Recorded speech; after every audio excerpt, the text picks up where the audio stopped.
Você já percebeu que muitas vezes o maior inimigo que enfrentamos não está do lado de fora, mas dentro de nós mesmos? Quantas vezes nos pegamos fazendo exatamente aquilo que não gostaríamos de fazer, ou deixando de praticar o que sabemos ser o certo? Essa luta interior não é novidade. O apóstolo Paulo descreveu essa realidade de forma profunda em sua carta aos Romanos, capítulo 8, onde fala sobre a batalha entre a carne e o espírito. Charles Spurgeon, refletindo sobre esse texto, dizia que o cristão precisa estar consciente de que dentro de si existe um inimigo invisível, mas real, e que a vitória só é possível pela obra do Espírito Santo em nós. E antes de mergulharmos nessa mensagem tão importante, eu quero te convidar a ficar comigo até o final deste vídeo. O que vamos compartilhar aqui pode abrir os seus olhos para compreender a luta interior que você enfrenta e, mais do que isso, te mostrar como vencer. Então já aproveita, curta este vídeo, se inscreva no canal e compartilhe esta palavra com alguém que precisa ser lembrado de que não está sozinho nessa batalha espiritual. Romanos capítulo 8 é um dos textos mais poderosos da Bíblia porque nos mostra tanto a gravidade da nossa luta interior quanto a grandiosidade da vitória que temos em Cristo.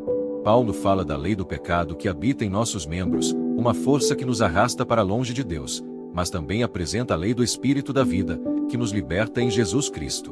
Spurgeon dizia que o maior erro de muitos cristãos é subestimar esse inimigo interno, achando que basta a força de vontade para vencer o pecado.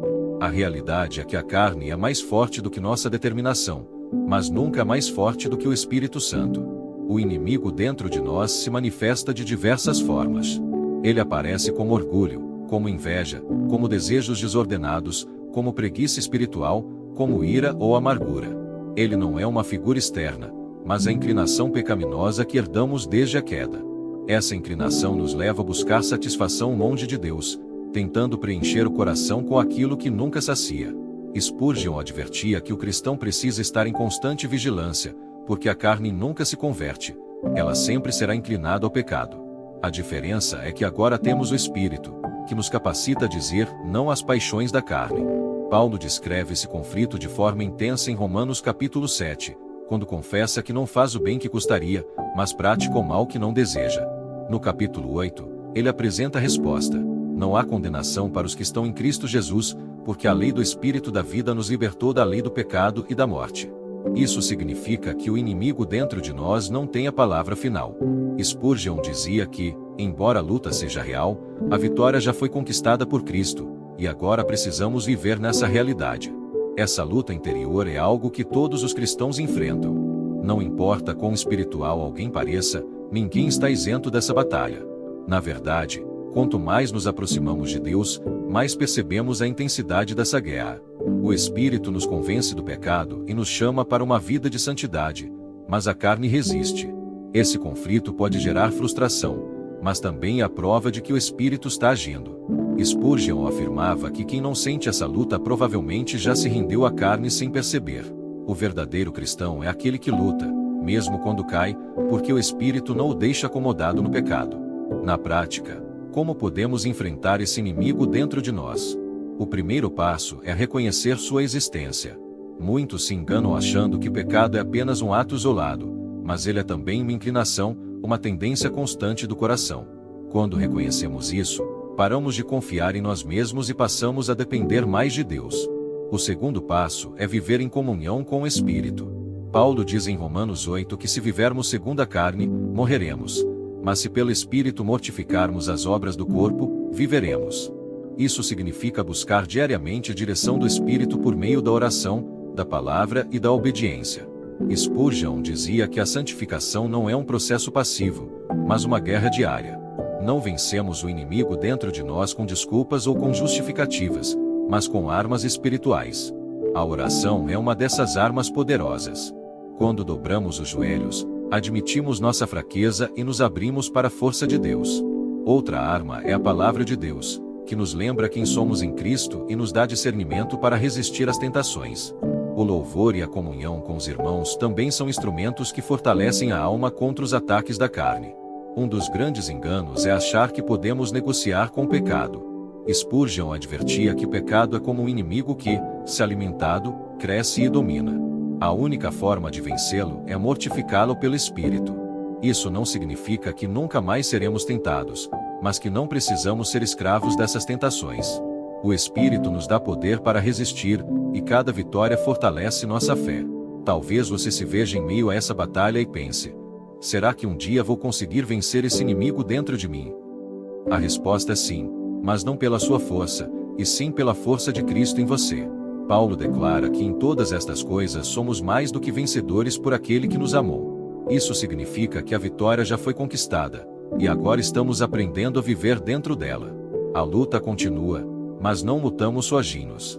O Espírito Santo habita em nós, guiando, fortalecendo e renovando nossa esperança a cada dia. O inimigo dentro de nós não é apenas uma fraqueza ocasional, mas uma inclinação constante da carne contra o Espírito. Paulo afirma em Romanos capítulo 8, versículo 5, que os que vivem segundo a carne se inclinam para as coisas da carne, mas os que vivem segundo o Espírito, para as coisas do Espírito. Essa é a realidade que precisamos encarar. Sempre que alimentamos nossa natureza carnal, ela ganha força. Mas sempre que alimentamos o Espírito, é ele quem prevalece. Charles Spurgeon dizia que dentro de cada cristão há dois exércitos lutando: a carne e o Espírito. O lado que vence é aquele que mais alimentamos. Esse inimigo se manifesta de forma sutil. Muitas vezes, não percebemos seu avanço porque ele não aparece apenas em pecados visíveis e escandalosos, mas em atitudes aparentemente pequenas.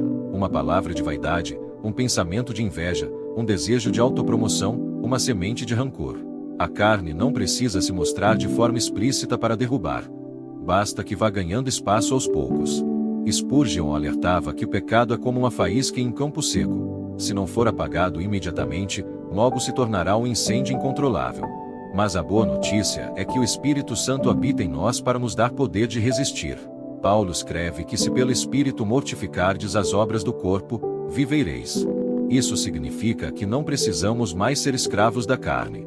Antes de Cristo, não tínhamos escolha, mas agora temos o poder do Espírito para dizer não.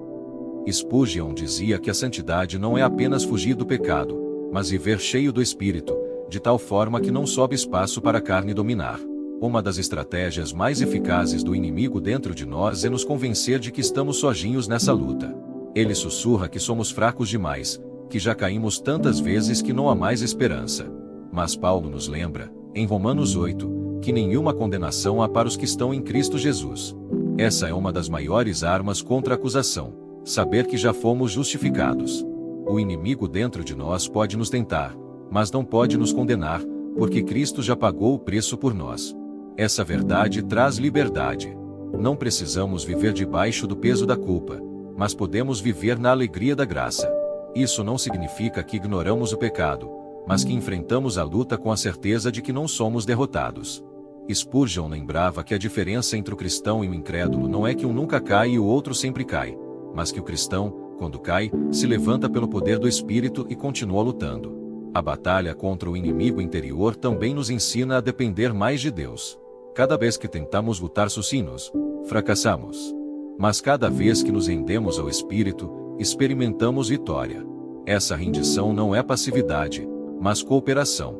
É como um soldado que obedece ao seu comandante, não deixa de lutar, mas luta de acordo com a estratégia do seu líder. O Espírito Santo nos guia, fortalece e dá direção, mas precisamos estar dispostos a segui-lo. Outro ponto importante é que essa luta nunca termina nesta vida. Enquanto estivermos neste corpo, a carne continuará tentando nos arrastar. Mas isso não deve nos desanimar. Pelo contrário, deve nos manter vigilantes e dependentes de Deus. Paulo nos lembra que, mesmo nessa luta, temos uma garantia: nada poderá nos separar do amor de Deus que está em Cristo Jesus. Isso significa que o inimigo dentro de nós não tem poder para quebrar a aliança que Deus fez conosco. Spurgeon dizia que a presença dessa luta interior é, na verdade, uma evidência de que o Espírito habita em nós. Se não houvesse conflito, seria sinal de que a carne reina absoluta. Mas quando sentimos essa batalha, é porque o Espírito está ativo, nos chamando à santidade. Isso deve nos encorajar a continuar lutando, sabendo que a vitória final é certa. E como essa vitória se manifesta no dia a dia? Ela aparece quando escolhemos perdoar em vez de guardar rancor. Quando escolhemos servir em vez de buscar reconhecimento. Quando escolhemos obedecer a palavra em vez de seguir nossos impulsos. Cada decisão guiada pelo Espírito é uma pequena vitória contra o inimigo dentro de nós. Com o tempo, Essas vitórias moldam nosso caráter e nos tornam mais semelhantes a Cristo. Talvez hoje você esteja cansado dessa luta interior. Talvez tenha se sentido derrotado, acreditando que nunca conseguirá vencer certos pecados. Mas lembre-se, não é pela sua força, é pela força do Espírito. Cristo já venceu na cruz, e essa vitória é sua também. O inimigo dentro de nós ainda tenta, mas não tem autoridade. Cabe a nós escolher viver segundo o Espírito e não segundo a carne. No fim, a mensagem de Romanos 8 e os ensinos de Charles Spurgeon nos lembram que o inimigo dentro de nós é real, mas não é invencível. Ele foi derrotado por Cristo, e nós somos chamados a viver nessa vitória. A luta continua, mas a vitória já foi conquistada. A carne ainda sussurra, mas o Espírito grita mais alto: você é livre em Cristo. Portanto, não desanime. Continue lutando, continue amando, continue buscando o acerto. Cada dia é uma nova oportunidade de vencer o inimigo dentro de nós e viver a vida abundante que Deus planejou. E se essa mensagem falou ao seu coração, eu quero te convidar a dar um passo agora mesmo. Curta este vídeo, inscreva-se no canal e compartilhe com alguém que também enfrenta essa batalha interior. Juntos, vamos espalhar a esperança de que, em Cristo, somos mais que vencedores.